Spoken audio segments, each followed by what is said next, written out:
Welcome to episode 7 of Malaise. Our first match is going to be Roy against Zero Suit Samus. Something of note is that this is one of the semifinals matches, which means that it's going to be best of 3. Well, I guess it's going to be worst of 3. But there's going to be 3 matches to determine the true loser here. Or if someone wins twice in a row, then I guess it's only 2 matches. Just like in the normal tournament. This is effectively, the losers tournament. Alright, looks like Zero Suit Samus is actually making a pretty strong comeback after, quite honestly, getting wrecked for the first part there. She got Roy off stage, barely able to grab the ledge again. That is something I've noticed about Zero Suit Samus. She never B-reverses her her recovery, but she still usually grabs the ledge. Although, if I remember correctly, last time she was unable to. Something I'm gonna have to train out of her, I guess. That is also something that new viewers may not know, that all these Amiibo, at this point, have qualified to be retrained, to ideally make them more efficient, or a bit better at battling. Oh, great neutral B from Roy. One of the consequences, though, is that since we're near the end of the losers bracket tournament, these are all of the Amiibo who have had a hard time winning matches. As the tournament goes on and on, you start to get more and more jank and incompetency.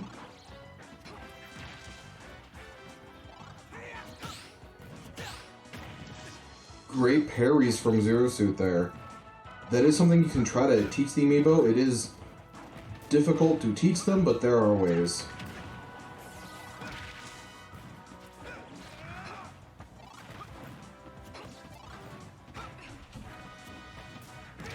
Roy definitely messing up the roll get-up read there.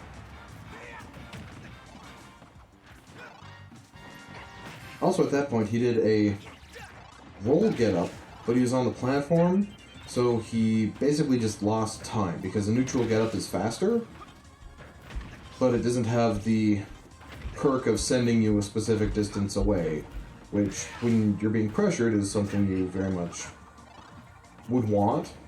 When you're being put onto a platform from a distance, and the opponent is a good, healthy distance away, you normally just want to get up as quick as you can. Gives the opponent less time to, well, basically to do whatever they want. Whether that's close the distance, create distance, or charge up a move. Normally just the less agency you can allow your opponent, the easier it'll be for you. To an extent, that's kind of why whenever a new player fights a very experienced player, the new player doesn't feel like they can do anything, because they only get 2 or 3 chances to, say, land a hit, and then they'll usually get comboed and then killed, and the new player doesn't know what they can do to get out of that situation. And also, since they only get like 3 neutral interactions, it means that the experienced player is probably going to win those, because they know what they're doing. Roy landed on top of the platform with a forward air. He just got up smashed for his trouble, though. And that time, Roy actually tech rolled to the side, and that took him out of the range of Zero Suit Samus' up smash. Great dodge, but she tried to follow it up with a neutral blaster hit. The grounded version is a lot harder to hit, not because of any coding differences, but simply because it just keeps you in place for so long that most opponents kind of just run away from it or jump over it.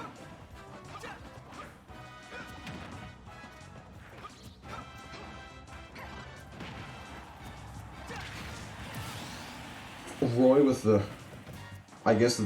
hard read. It looked like he forward tilted Samus exactly as she got up from her tech roll. That is the risk with tech rolling.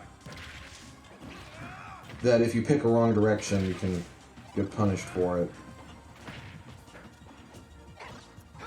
Not that neutral tech is invincible.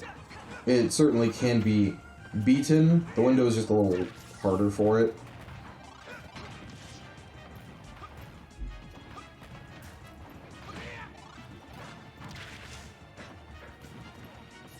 Samus keeps trying to hit all these up airs, but she starts executing them from a range in which they would never hit.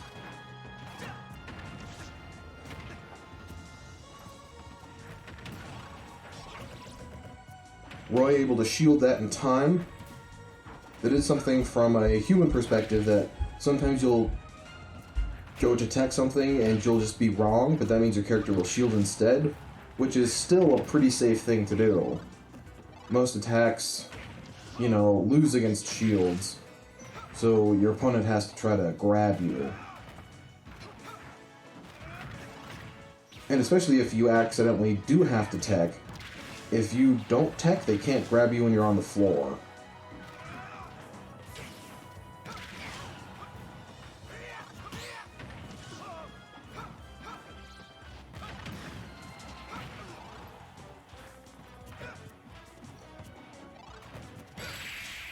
Oh, that is gonna kill.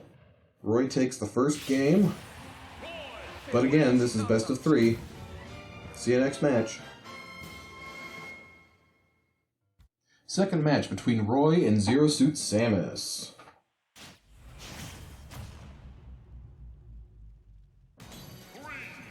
Alright, looks like we're gonna be on the Umbra Clock Tower.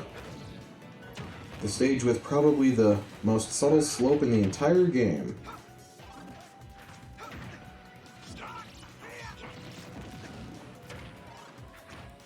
Well, Zero Suit Samus coming off to a great lead. Definitely what she needs to be doing if she wants to win this. Or at least not be the grand loser of 2023.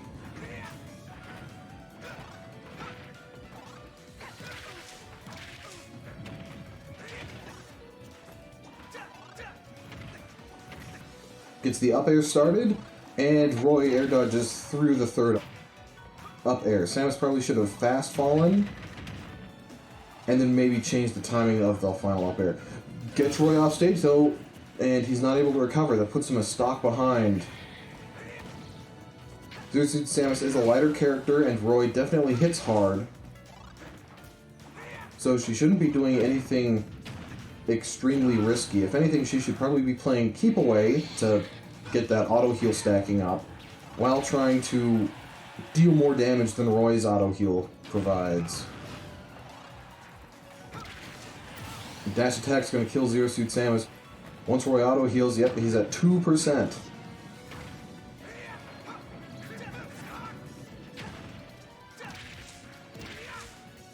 Oh, Samus tried to jump out of the range there, but Roy's forward smash goes top to bottom, so it was actually able to stuff out her jump. Extra impressive because Zero Suit Samus is one of the fastest jumpers. There's a couple of different variables that determine the speed of your jump, but basically just know that every character, except Kazuya, takes 3 frames to get off the ground. The speed they get off the ground, though, is different for each character, and Zero Suit Samus is one of the characters with the highest initial jump speed.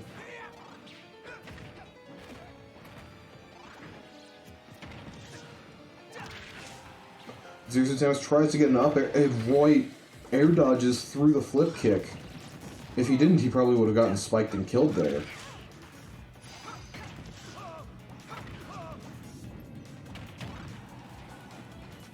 He's off stage, air dodges, gets back to the ledge though.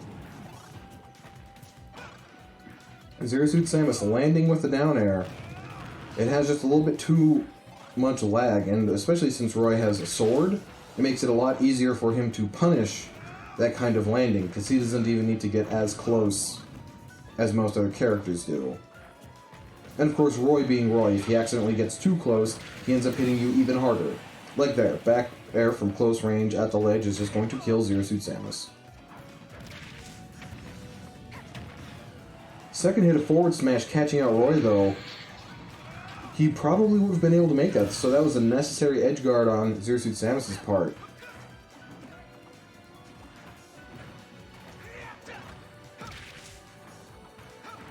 Zero Suit Samus jumping a lot. She does have some good aerials, but the way she's approaching Roy when he's always on the ground, it's just not working out for her most of the time. falling from the ledge to do an up air, though. Now Zero Suit Samus has to worry. She's one lucky read away from getting killed, and that being the end of the set.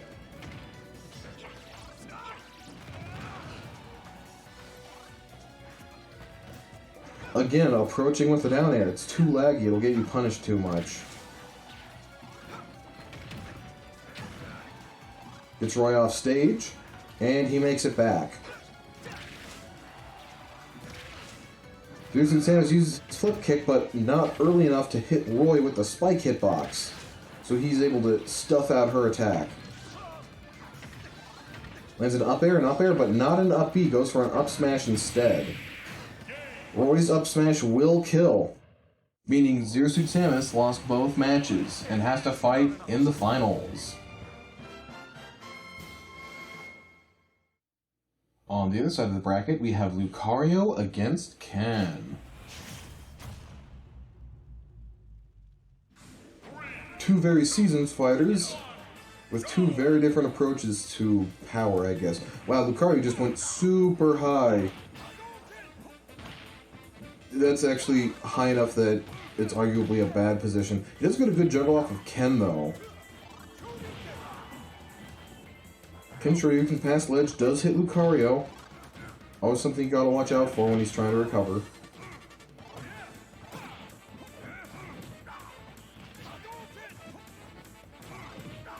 Lucario's jumping around a lot, but as a floaty character, well, but not as floaty as like Jigglypuff, it's a little hard for him to get stuff done.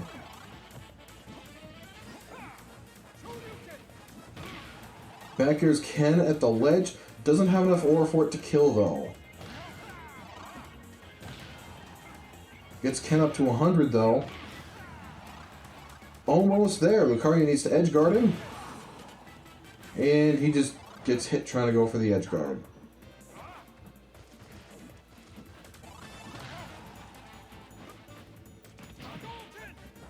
Raw Hadouken from Ken. It just smacks Lucario right in the face, though. Doesn't even think to shield it. And Ken gets the first stock with a vicious spike right by the ledge. Ken's spike does move you diagonally down, so while it's not as difficult to recover as most straight down spikes, which usually kill you first, if it doesn't kill you, most characters usually can't recover from it anyway. And because it does have that diagonal, he can actually do it on stage sometimes and still spike you to death, because you will miss the stage. Lucario finally gets his kill, 40% to show for it. Ideally, the aura would help him catch up, but that hasn't been the case in most of Lucario's matches.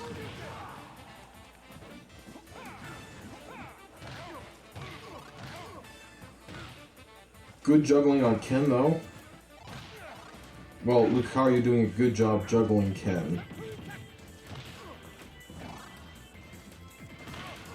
And Ken just running into that forward smash.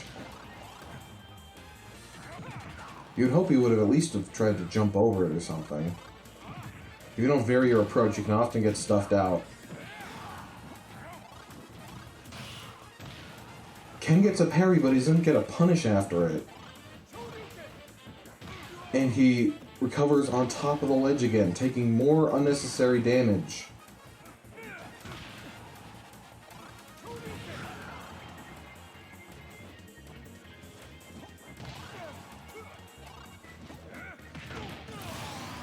And the up smash is going to take Ken's second stock. Now, one of the side effects of aura is that you do more damage. So this is actually a pretty good spot for Lucario to be in, because he's a stock ahead, but all of his attacks are going to be doing more damage, and that's going to make him safer on shield. I mean, you can already tell by the visual effects alone that Lucario is powered up. It doesn't exactly increase the range of his attacks, though.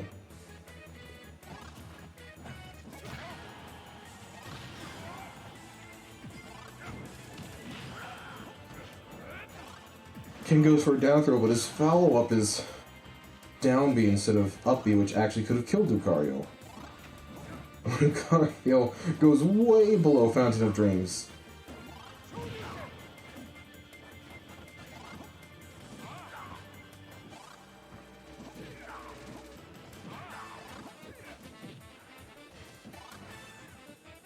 Ken keeps hitting the same attack, but it's just not killing Lucario. He needs to use a couple other moves. Barely surviving up smash. I'm a little surprised he lived.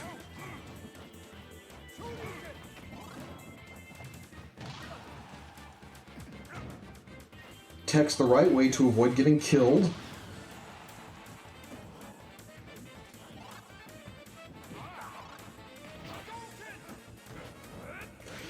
Using down B again. I don't remember that happening that much during his training, but it's also been a while and I've trained a whole bunch of these Amiibo. Ken getting hit by the lingering hitbox of extreme speed. Lucario's recovery does have a hitbox. It may not be super powerful, but, you know, it is enough to hit people, and it's a pretty fast and adjustable move anyway.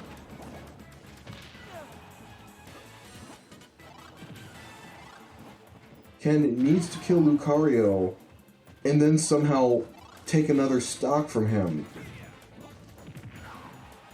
And he's just not. His attacks just aren't killing. And an up air is going to take the game. Well, game 1 out of 3. Round 2, Lucario against Ken. We'll see if Ken can learn how to kill his opponent. It's actually an incredibly vital skill against Lucario, because if you don't kill him, he's even stronger for even longer. So Lucario is actually a pretty good noob killer character, because if you don't know how to play the game, his natural traits... And Ken does not grab the ledge. He probably should have air dodged to grab it.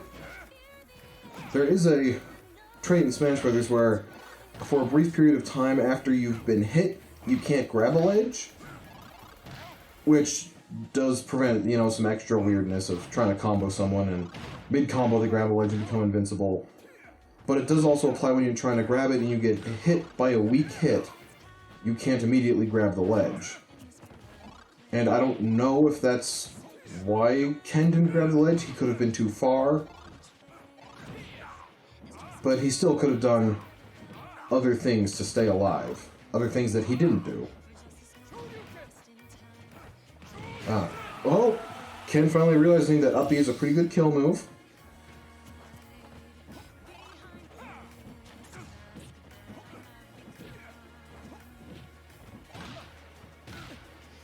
Yeah, Ken just keeps hitting the one hit of the one move over and over and over again.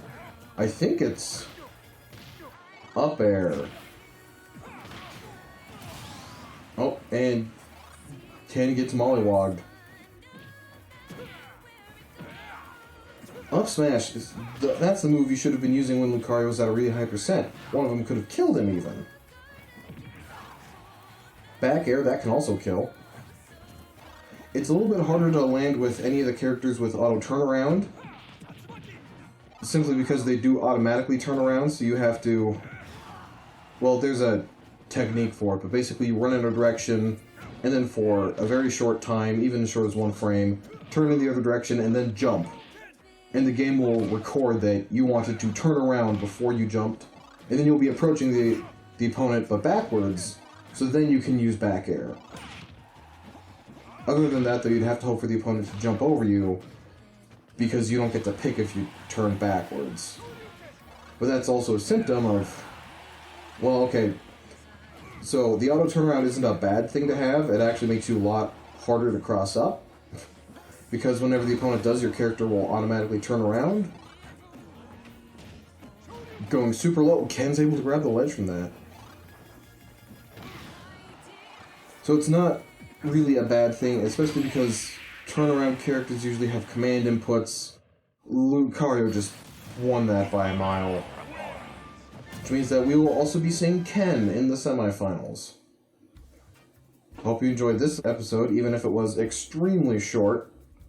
See you in the finals.